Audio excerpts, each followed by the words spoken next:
మూత్రనాళం సన్నగా మారినప్పుడు చాలా సాధారణంగా అత్యంత సహజంగా జరిగిపోవాల్సిన మూత్ర విసర్జన ప్రక్రియ అత్యంత బాధాకరమైన అనుభవంగా మారుతుంది. మూత్రధార చాలా సన్నగా వస్తుంటుంది. విసర్జన ఒక పట్టాన పూర్తవదు. ఈ సమస్యలకు తోడు మూత్రంలో మంట కూడా బాధిస్తూ ఉంటుంది. మూత్రనాళం ఎందుకు సన్నగా మారుతుందో, సన్నగా మారిన మూత్రనాళానికి చికిత్స ఎలా ఉంటుందో ఇప్పుడు తెలుసుకుందాం.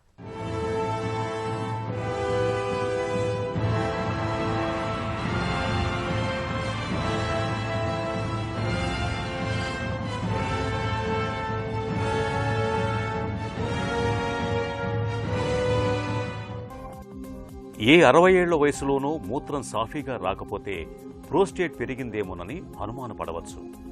అలాగే మూత్రాశయంలో ఏవైనా ఇబ్బందులున్నాయేమోనని కూడా అనుమానించవచ్చు. అయితే 30 ఏళ్ల వయసులో మూత్రం సాఫీగా రాకుండా ఇబ్బంది పెడుతుంటే మాత్రం అది ఖచ్చితంగా మూత్ర మార్గంలో ఇబ్బందుల వల్లే అయి ఉంటుందని డాక్టర్లు చెబుతారు. ఇంకా చెప్పాలంటే మూత్ర మార్గం సన్నబడటం వల్ల ఈ మూత్ర సమస్యలు వస్తాయి. దీనినే డాక్టర్లు స్ట్రక్చర్ ఆఫ్ యురెథ్రా అంటారు.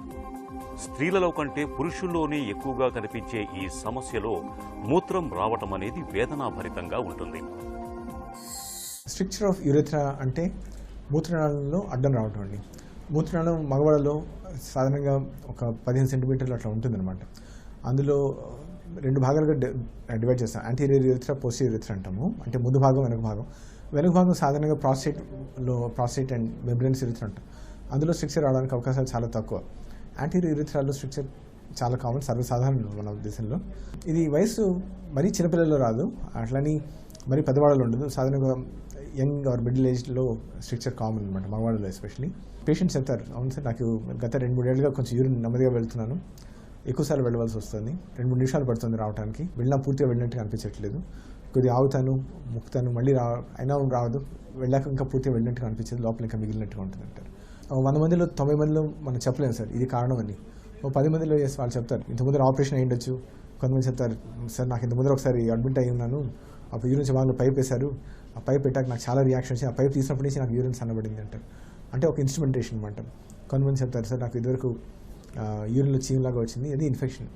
ఆ ఇన్ఫెక్షన్ అనేది ఎందువల్ల వస్తుందని చెప్పలేము, కానీ కొంతమందికి చిన్న వయసులో వాళ్ళు చేసిన తప్పుల వల్ల అయి ఉండొచ్చు, లేకపోతే షుగర్ వల్ల దీనివల్ల కూడా ఇన్ఫెక్షన్ అయి ఉండొచ్చు. కాకపోతే యూరిన్లో చీమ రావడం ఎప్పుడు మంచిది కాదు, దానివల్ల ప్యాసేజ్ మూసుకోవడానికి అవకాశం ఉంది. యూరిన్ స్లోగా రావడం ఎప్పుడు మంచిది కాదు కదా, బ్లాడర్లో ప్రెషర్ పెరుగుతుంది అనమాట. బ్లాడర్మో యూరిన్ ముక్కి బయటకు పంపించడానికి ట్రై చేస్తుంటుంది. బ్లాడర్లో ప్రెషర్ పెరిగిన కొద్దీ ఇదే ప్రెషర్ పైన కిడ్నీ లోపల కూడా వెళ్ళడానికి అవకాశం ఉంది. ఎప్పుడు యూరిన్ ఎక్కడి నుంచి ప్రవహిస్తుంది, ఒక హై ప్రెషర్ ఏరియా నుంచి లో ప్రెషర్కి రావాలి. సో కిడ్నీలో మామూలుగా 25 సెంటీమీటర్స్ 20 అట్లా ఉండాలనుకోండి ప్రెషర్, బ్లాడర్లో 0 ఉందనుకోండి, అప్పుడు యూరిన్ కిడ్నీస్ నుంచి బ్లాడర్లోకి రావచ్చు. కానీ బ్లాడర్లో అదే పనిగా యూరిన్ ప్రెషర్ ఎక్కువ ఉందనుకోండి, మళ్ళీ రివర్స్లో బ్లాడర్ నుంచి కిడ్నీస్ పెడుతుంది అనమాట. అప్పుడు కిడ్నీస్ వాపు రావడం, కిడ్నీస్ డ్యామేజ్ అవ్వడం జరుగుతుంది. ఈ స్ట్రక్చర్ ఆఫ్ యురెథ్రాలో మూత్రధార తగ్గిపోతుంది. మూత్రం పోయటం బాధాపూరితంగా ఉంటుంది. మూత్రంలో 2 ధారలు కనిపిస్తాయి. మూత్రం చుక్కలు చుక్కలుగా వస్తుంది.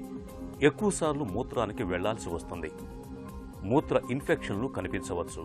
ఈ సమస్యను నిర్లక్ష్యం చేస్తే మూత్రం పూర్తిగా బయటకు రాకపోవటం వల్ల మూత్రాశయంలో మిగిలిపోయిన మూత్రం అలాగే నిల్వ ఉండిపోతే అది ఇన్ఫెక్షన్లకు దారితీసే ప్రమాదం ఉంది.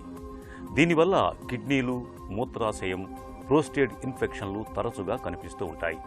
అలాగే మూత్ర మార్గంలో కూడా వాపు వచ్చే ప్రమాదం ఉంది. అరుదుగా ఈ సమస్య మూత్రమార్గ క్యాన్సర్కు దారితీసే ప్రమాదం ఉంది.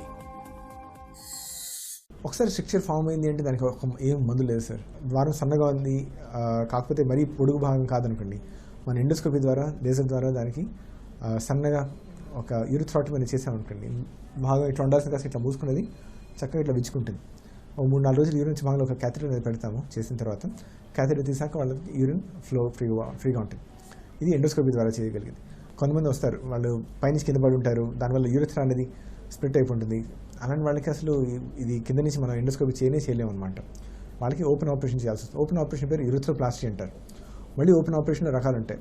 ఒకళ్ళు మరీ ఎక్కువ పొడుగు కాదు, కొంచెం దూరం పక్కకి జరిగింది అంటే అడ్డం మూసుకున్న భాగాన్ని మాత్రం తీసేసి పై భాగం కింద భాగాన్ని కలిపి కుట్టుతాం అనమాట. ఇది కూడా ఎక్కువ మందికి కుదరదు. సాధారణంగా ఏమవుతుందంటే దూరం కొంచెం పెద్దగానే ఉంటుంది, పై భాగం కింద భాగం తీసుకోవడానికి ట్రై చేస్తుంటే అక్కడ ట్రాక్షన్ అనేది ఫామ్ అయ్యి మళ్ళీ అవి విడిపోవడానికి అవకాశం ఉంది. అలాంటి సమయంలో ఆ భాగాన్ని దగ్గర పరిచేందుకు ఒక ప్యాచ్ లాగా పెడతాం.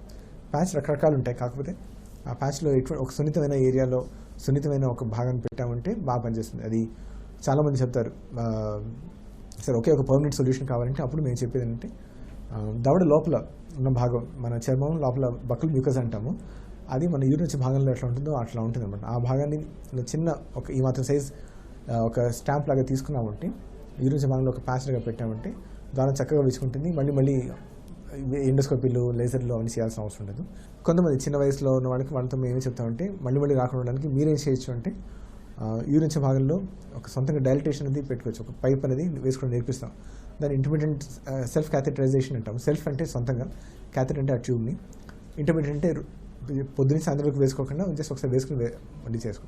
కొంతమందికి ఇది పైప్ పెట్టుకుంటారు కానీ మళ్ళీ ఆ ప్యాసేజ్ మూసుకుంటుంటే, అలాంటి వాళ్ళకి నాకు చెప్పినట్టు యూరిథ్రోప్లాస్టీ అని చేసామంటే ఆల్మోస్ట్ 90% సక్సెస్ ఉంటుంది అనమాట.